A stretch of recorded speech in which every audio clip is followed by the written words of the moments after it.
Hello and welcome back to the English Learning Podcast. I'm Jason, your host, and as always, I'm joined by my wonderful co-host, Julia. Hey, Julia, how are you today? Hi, Jason. I'm doing great, and I'm really excited about today's episode. We're going to talk about something that many English learners don't realize is possible learning English without books.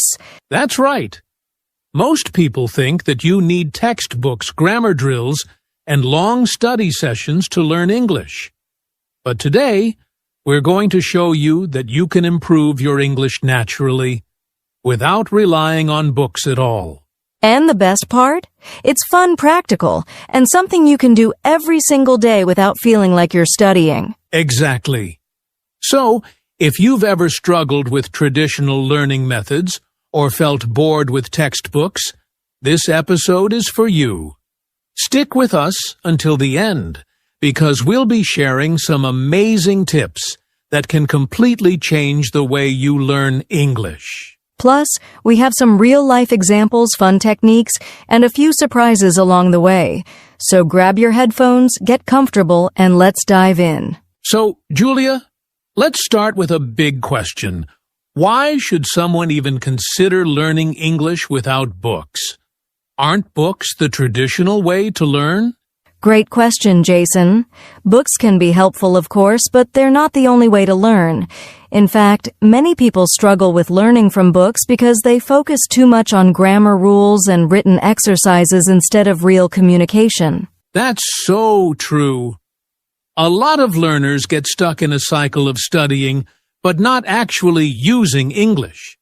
They spend months memorizing vocabulary and grammar, but when they try to speak, they freeze.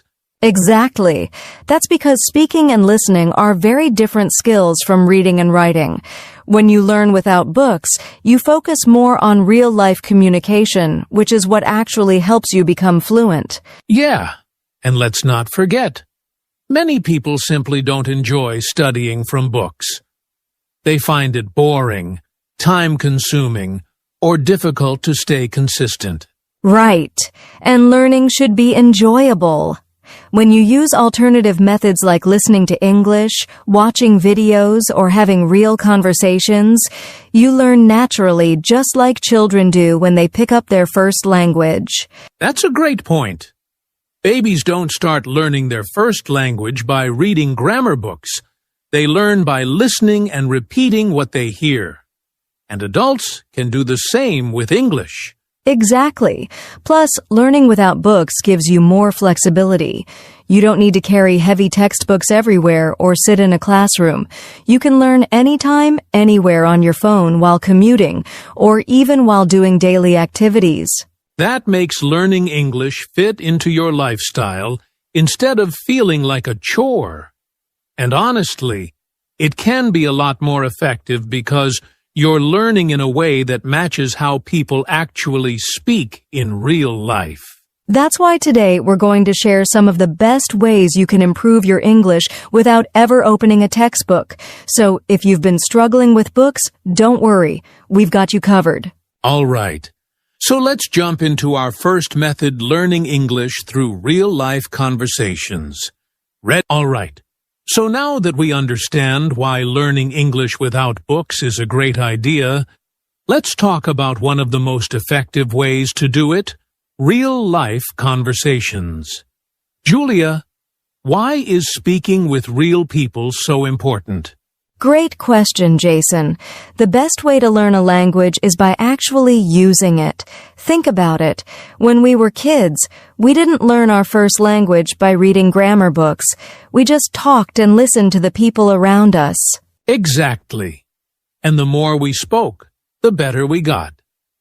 That's the key. Real conversations force you to think in English and respond naturally, which is way more effective than memorizing vocabulary lists.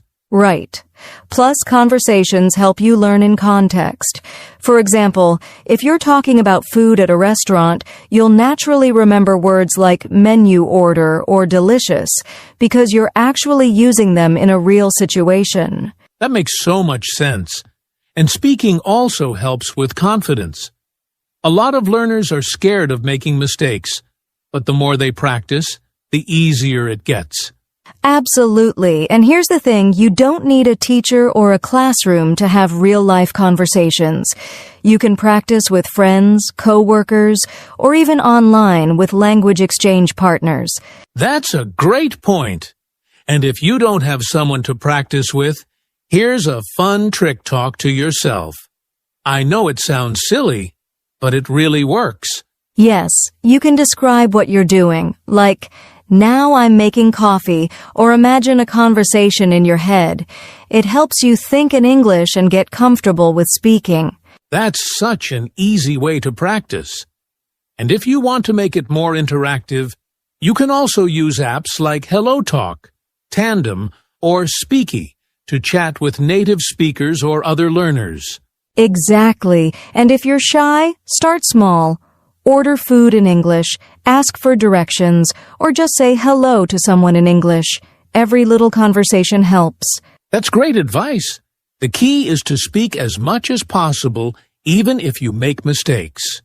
Remember, fluency comes from practice, not from perfection. Yes. So, if you're listening right now, here's your challenge today. Try to have at least one conversation in English, even if it's just a short one. You'll be surprised at how much you learn. That's a great challenge. All right, now let's talk about another fun way to learn English without books, movies, and TV shows. All right, now let's talk about one of the most fun ways to learn English watching movies and TV shows. Julia, why is this such a great method? Because it's entertaining and effective. When you watch movies and TV shows in English, you hear how native speakers actually talk. You pick up real-life expressions, slang, and natural pronunciation without even realizing you're learning. That's so true. And it's way more enjoyable than memorizing words from a textbook. Plus, you can actually see how people use body language and expressions when they speak. Exactly. And the best part? You can learn at your own pace. If something is too fast, just pause, rewind, and listen again. You can also use subtitles to help you understand. That's a great tip. Speaking of subtitles, what's the best way to use them? Should learners always watch with subtitles in their native language? Not necessarily. If you're a beginner, it's okay to start with subtitles in your native language. But as you improve, switch to English subtitles that way. You connect the words with their sounds and meanings. Yes! And once you feel more confident, try watching without subtitles at all. It might be hard at first, but it really trains your ears to understand spoken English. Right. And another fun trick is to repeat what you hear.